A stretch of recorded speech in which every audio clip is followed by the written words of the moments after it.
कच्ची कली कचनार की तोड़ी नहीं जाती।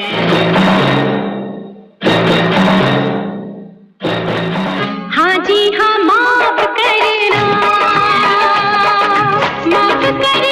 जनाबे आली। 2 जुलाई 1993 को रिलीज हुई थी फिल्म वक्त हमारा है। एक्शन कॉमेडी रोमांस से भरी इस फिल्म में अक्षय कुमार, सुनील शेट्टी, आयशा जुल्का, ममता कुलकर्णी, अनुपम खेर, अरुण ईरानी और रामी रेड्डी वगैरह नजर आए थे।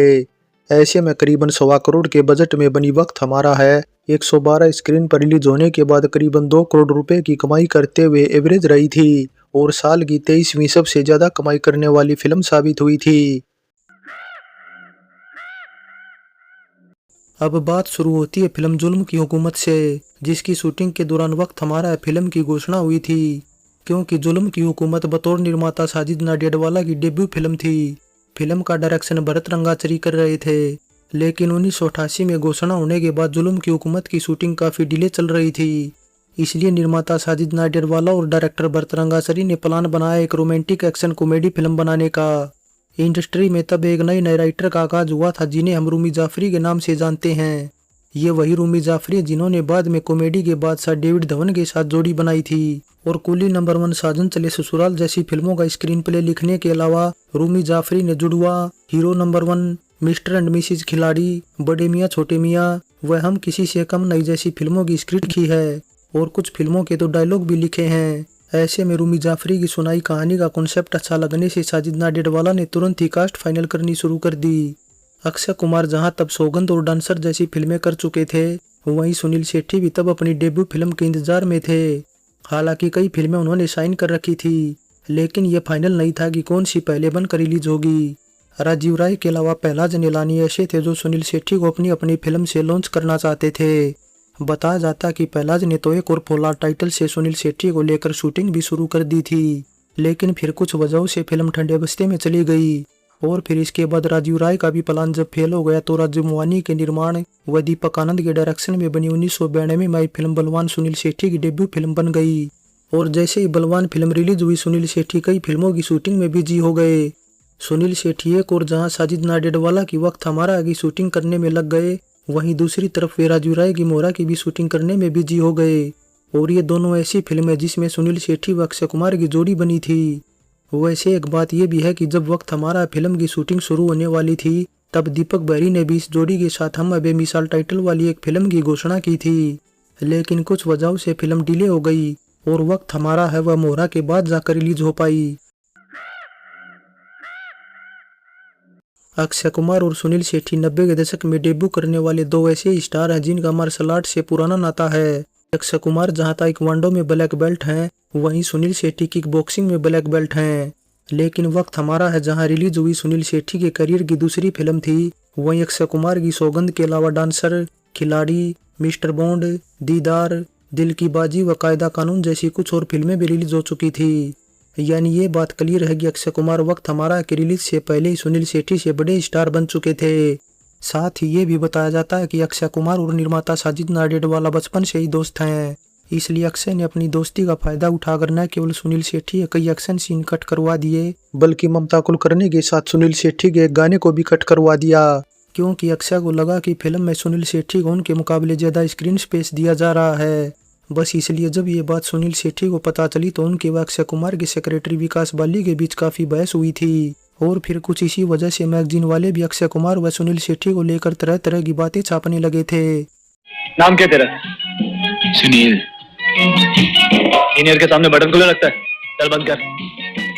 खैर, अब बॉलीवुड में गॉसिप का बाजार हमेशा ही गर्म रहता है, जिन पर कई सालों बाद चुप्पी तोड़ते हुए सुनील शेट्टी ने अपने एक इंटरव्यू में बताया कि अक्षय संग उनकी दुश्मनी दिखाना दो अलग अलग मैगजीन की देन है। क्योंकि मैगजीन बिजनेस में भी एक दूसरे से आगे निकलने की होड़ लगी रहती है, इसलिए हर वो मसाला डालने की कोशिश की जाती है जिससे उनकी ज़्यादा से ज़्यादा कॉपी बिक सके। लेकिन इसका ये मतलब कतई नहीं कि उसमें जो लिखा वह सच हो। अब वक्त हमारा फिल्म की शूटिंग के दौरान बेशक अक्षय कुमार व सुनील शेट्टी के बीच कोई तकरार नहीं हुई थी। जो कुछ हुआ था शूटिंग खत्म होने के बाद ही हुआ था। लेकिन शूटिंग के दौरान अक्षय कुमार और महेश आनंद के बीच जरूर असलियत में फाइट हुई थी। और ये तब हुआ था जब महेश एक नाइट क्लब में एक औरत के साथ मिसबिहेव कर रहे थे। तब वो शख्स अक्षय ही थे जिन्होंने उस औरत का बचाव किया था। और ये बात खुद निर्माता साजिद नाडियाडवाला ने अक्षय के सामने ही एक टीवी शो में कही थी, जिसे सुनकर अक्षय ने हंसी में उड़ा दिया था। मीडिया रिपोर्ट्स की माने तो वक्त हमारा है फिल्म की शूटिंग के दौरान आयशा जुल्का और ममता कुलकर्णी एक दूसरे से खूब झगड़ती रहती थी। हालांकि एक ये बात भी है कि फिल्म में पहले आयशा जुल्का की जगह दिव्या भारती को साइन किया गया था, लेकिन जब 10 मई 1992 को दिव्या भारती व निर्माता साजिद नाडियाडवाला ने शादी कर ली और दिव्या व आयशा एक साथ रंग फिल्म की शूटिंग कर रही थी, तब दिव्या भारती की सिफारिश पर साजिद ने आयशा जुल्का को कास्ट कर लिया, क्योंकि दिव्या भारती व आयशा जुल्का अच्छी दोस्त थी। और फिर वैसे भी आयशा ने तब खिलाड़ी व जो जीता वही सिकंदर जैसी कामयाब फिल्में भी की थी। इसके अलावा कुछ ये भी बताया जाता है कि दिव्या व आयशा इतनी अच्छी दोस्त थी कि दोनों अपनी पर्सनल बातों को भी एक दूसरे से शेयर करती रहती थी। और यहाँ तक कि वक्त हमारा फिल्म की शूटिंग जब महाबलेश्वर में चल रही थी, तब भी दिव्या आयशा से मिलने आती थी और जैसे शूज वे खुद के लिए खरीदती थी वैसे ही आयशा को भी देकर जाती थी। लेकिन अफसोस वक्त हमारा फिल्म की रिलीज से पहले दिव्या भारती की फ्लैट की बालकनी से गिरकर मौत हो गई। नए सितारों को लेकर बनाई गई वक्त हमारा फिल्म की शूटिंग के दौरान खूब कंट्रोवर्सी हुई थी और मीडिया ने भी इन्हें खूब उछाला था। बताया जाता है कि ममता कुलकर्णी के साथ उनकी बहन मिथिला कुलकर्णी भी अक्सर सेट पर आती रहती थी, इसलिए बेंगलोर शेड्यूल के दौरान अनुपम खेर पर मिथिला ने जब छेड़छाड़ करने का आरोप लगाया तो ये बात आग की तरह फैल गई और कई मैगजीन व न्यूज़पेपर की हेडलाइन बन गई, जिससे फिर अनुपम खेर भी काफी अपसेट रहने लगे थे, क्योंकि इस खबर के बाद से अनुपम खेर की इमेज बॉलीवुड में गिरने लगी थी। ऐसे में अनुपम खेर व मिथिला पर एक और आर्टिकल जब स्टारडस्ट के जर्नलिस्ट ट्राई रिबेरो ने छापा तो अनुपम खेर सीधे स्टारडस्ट के ऑफिस पहुंच गए और एडिटर अश्वनी वर्दे से बहस करने लगे और चेतावनी देने लगे कि अगर उनके खिलाफ कुछ भी उल्टा सीधा छापा तो उन्हें अंजाम भुगतना पड़ेगा। और फिर देखिए अगले ही दिन यानी 7 जून 1992 को क्या हुआ। अनुपम खेर पुणे के एक फार्म पर यश चोपड़ा की फिल्म परंपरा की शूटिंग कर रहे थे, जिसे कवर करने स्टारडस्ट मैगजीन के जर्नलिस्ट ट्राई रिबेरो भी आए थे, जिन्हें देखते अनुपम ने फिर उन्हें एक जोरदार थप्पड़ जड़ दिया, जिसके बाद बात काफी ज्यादा बढ़ गई और रिबेरो ने अनुपम खेर के खिलाफ एफआईआर दर्ज करा दी। ऐसे में फिर अनुपम भी मैगजीन लेकर कोर्ट पहुंच गए और हफ्ते भर बाद 13 जून को हुई सुनवाई के दौरान कोर्ट ने स्टारडस्ट को कड़ी फटकार लगाई और मैनेजिंग डायरेक्टर व एडिटर पर 500 रुपये का जुर्माना भी लगा दिया। इसके अलावा कुछ ऐसा भी बताया जाता है कि स्टारडस्ट समेत सभी मैगजीन ने जब मिलकर अनुपम खेर को बैन कर दिया तो पूरा बॉलीवुड अनुपम खेर के सपोर्ट में खड़ा हो गया था, जिसमें सबसे आगे थे मिथुन चक्रवर्ती, जो तब सिने आर्टिस्ट एसोसिएशन के अध्यक्ष भी थे। सभी ने कहा कि इन मैगजीन ने हमारे दुख व हमारे जख्मों को बेचने का धंधा बना लिया है। साथ ही संजय दत्त ने तो इतना तक कहा कि इन मैगजीन का वे भी शिकार हो चुके हैं, इसलिए अनुपम खेर ने तो फिर भी थप्पड़ मारकर काम चला लिया, वरना वे होते तो सीधे हॉस्पिटल पहुंचाकर ही दम लेते।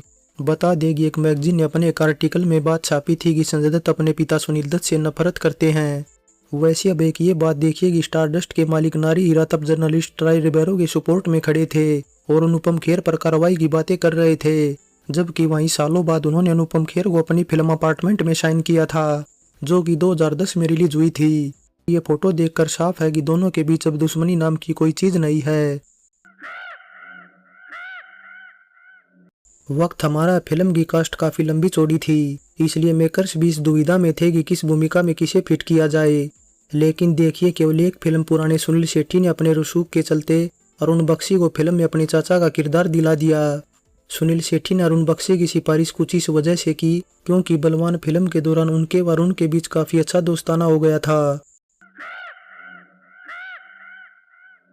वक्त हमारा ऐसी फिल्म है जिसमें भाई बहन का किरदार निभाने वाले विजू खोटे और शोभा खोटे असल जिंदगी में भी भाई बहन हैं।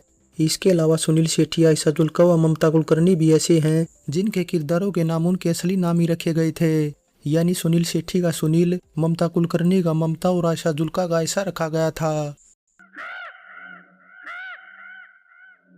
हिंदी सिनेमा में हर दशक में एक से बढ़कर एक खतरनाक विलन आए हैं, इसलिए 90 का दशक भी कुछ ऐसा ही था जब कुछ विलन ने पर्दे पर एंट्री मारी थी, जिसमें रामी रेड्डी का नाम सबसे पहले लिया जाए तो गलत नहीं होगा।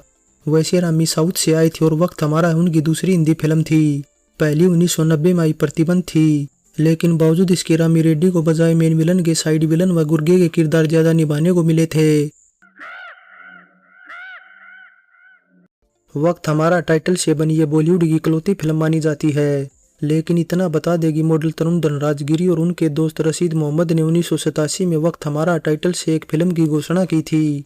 तरुण तो इस फिल्म से बतौर एक्टर डेब्यू भी करने वाले थे, लेकिन कुछ वजहों से फिल्म ठंडे बस्ते में चली गई। फिल्म वक्त हमारा है में संगीत दिया था नदीम श्रवण ने, वहीं पर गाने लिखने का काम किया था समीर ने, जिनके लिखे सभी वर्जन को मिलाकर 7 गाने रखे गए थे ऑडियो एल्बम में। मौसम है मस्ताना, कमी नहीं है लड़कियों की शहर में। अब टिप्स म्यूजिक के अंडर लॉन्च वक्त हमारा है कि ज्यादा ऑडियो एल्बम तो नहीं बिकी, लेकिन इतना जरूर है कि इसका गीत संगीत पसंद किया गया था। कच्ची कली कचनार की, मौसम है मस्ताना, हाँ जी हाँ माफ करना और तुमको देखा सबसे पसंदीदा गाने हैं। तुमको देखा और हो गया दुनिया से बेगाना मैं। फाइनली वक्त हमारा है फिल्म की स्टोरी सिंपल थी, लेकिन फिल्म में रोमांस के साथ कॉमेडी और एक्शन का जो तड़का मारा था वो पब्लिक को पसंद आया था। साथ ही उस जमाने में कॉलेज लाइफ को भी फिल्मों में खूब दिखाया जाता था, सो वो हमें इसमें भी देखने को मिलता है। लेकिन फिल्म की मेन हाईलाइट थी इसका जबरदस्त एक्शन। अक्षय कुमार और सुनील शेट्टी ने एक से बढ़कर एक जबरदस्त एक्शन सीन पेश किए थे और मोस्टली स्टंट भी दोनों ने खुद ही किए थे। हालांकि फिर भी फिल्म उम्मीद के मुताबिक काफी कम कमाई कर पाई, लेकिन ये पहली ऐसी फिल्म है जो साजिद नाडियाडवाला की पहली पत्नी दिव्या भारती की मौत के बाद रिलीज हुई थी, इसलिए फिल्म उन्हीं को डेडिकेट की गई थी। सो वक्त हमारा फिल्म पर हमारी ये पेशकश कैसी लगी नीचे कमेंट कर बताएं। अच्छी लगी है तो लाइक करें और चैनल को सब्सक्राइब करें। चलते हैं, फिर मिलेंगे एक और नई वीडियो के साथ।